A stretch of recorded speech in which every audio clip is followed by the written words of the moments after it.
আসসালামু আলাইকুম আমার প্রিয় ভাই ও বোনেরা, আশা করি আপনারা সবাই ভালো আছেন। আপনাদের দোয়ায় আমিও ভালো আছি আলহামদুলিল্লাহ। তো চলে আসলাম আমার ছোট্ট দেশি মুরগির বাচ্চার খামারে। তো আমার খামারে তেমন একটা মুরগি আর নেই বললেই চলে। এদিকে দেখুন আমার ফার্মি মুরগিগুলো, আপনারা দেখেছেন যে আমার 5টা ফার্মি মুরগি আর একটা হচ্ছে মোরগ। তো একটা মুরগিকে হচ্ছে পা ভেঙে ফেলেছে। তো আমি হচ্ছে প্রথমে দেখি নাই, যখন আমি দেখেছি যে সবগুলো মুরগি ওই মুরগিটাকে পাড়াচ্ছে, তখন এসে দেখলাম যে মুরগিটার পা ভেঙে গেছে। তো ওই মুরগিটা আমি আলাদা রেখে দিয়েছি। আমার ছেলে বলতেছে শূন্যলোদ বেঁধে দিলে নাকি পা ভালো হয়ে যায়। তো সে ছোট মানুষ, হয়তো বা কারো কাছ থেকে শুনেছে, এর জন্য বলেছে। তো দেখি শূন্যলোদ এনে বেঁধে দিয়ে পাটা ভালো হয় কি না। তো এদিকে আমার এই মুরগির বাচ্চাগুলোর অনেক ঠান্ডা লেগে গেছে এই গরম থেকে। তো আমি ঠান্ডার জন্য এই ডক্সি এবেট ওষুধটা দিয়ে ঠান্ডার ডোজ করিয়ে দিচ্ছি। তো যখন আমার হাতের কাছে ডক্সি এবেটটা থাকে, তখন কিন্তু আমি ডক্সি এবেট দিয়ে ঠান্ডার ডোজ করিয়ে দেই। এই ডক্সি এবেটের দাম কিন্তু তেমন বেশি না, একেবারে অল্প টাকায় হচ্ছে পশুর ফার্মেসিগুলোতে পাওয়া যায় কিনতে।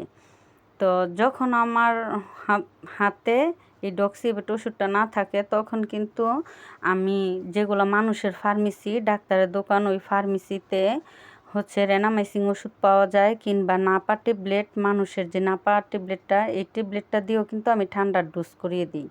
তো যেই ওষুধগুলো দিয়ে আমি হচ্ছে ঠান্ডার ডোজ করিয়ে উপকার পাইছি, ওই ওষুধগুলোর কথাই কিন্তু আমি আপনাদেরকে বলি। তো এগুলো কিন্তু ঠান্ডার জন্য খুবই ভালো কাজ করে। তো এই গরম থেকে কিন্তু আমার এই মুরগির বাচ্চাগুলোর প্রচুর পরিমাণে ঠান্ডা লেগে গেছিলো। তো দেখুন এই জায়গায় 2 লিটার পানি নিয়েছি, 2 লিটার পানির সাথে আমি 2 গ্রাম ওষুধ দিয়ে দিয়েছি। তো এই ওষুধের পানিটা আমার সব ছোট বড় মুরগিদেরকে দিয়ে দিব। এদিকে এই গরম থেকে প্রচুর পরিমাণে রোদ আর গরম, এই গরমে কিন্তু আমার 2 দিন 2টা হাঁসও মারা গেছে। তো যখন হচ্ছে হাঁসগুলোকে খুঁজে পাচ্ছিলাম না, তখন দেখি যে মাঠের ওই দিকে আমার হাঁসগুলা মরে পড়ে আছে এই রৌদ্রর মধ্যে। তো দেখুন ওগুলার আমি ভিডিও করে দেখাতে পারি নাই, কারণ খুব খারাপ লেগেছিল দেখার পর। এদিকে হচ্ছে আমার ফার্মি মুরগি আজকে 3টা ডিম পেড়ে রেখেছে। তো ফার্মি মুরগিগুলোকে কিন্তু ডিমের রানী বলা যায়। আপনারা চাইলে এরকম ফার্মি মুরগি পালন করতে পারেন, তাহলে আপনার সংসারের ডিমের চাহিদা মিটবে। তো বর্তমানে কিন্তু আমার খামারে হচ্ছে দেশি মুরগি নাই, মাত্র হচ্ছে 4টা প্যারেন্টস দেশি মুরগি আছে। তো এই দেশি মুরগি 4টা দিয়ে কিন্তু আমার খামারটা বড় করতে হবে। এর জন্য আমার এই ফার্মি মুরগির ডিম দিয়ে কিন্তু আমি আমার সংসারের ডিমের চাহিদা পূরণ করতেছি। তো এই ফার্মি মুরগির রোগ প্রতিরোধ ক্ষমতা কিন্তু অনেক ভালো। আমি যত দিন ধরে এই ফার্মি মুরগি পালতাছি, ওই আমার পালার অভিজ্ঞতা থেকে বলতাছি যে ফার্মি মুরগির রোগ প্রতিরোধ ক্ষমতা অনেক বেশি ভালো, দেশি মুরগির থেকেও ভালো।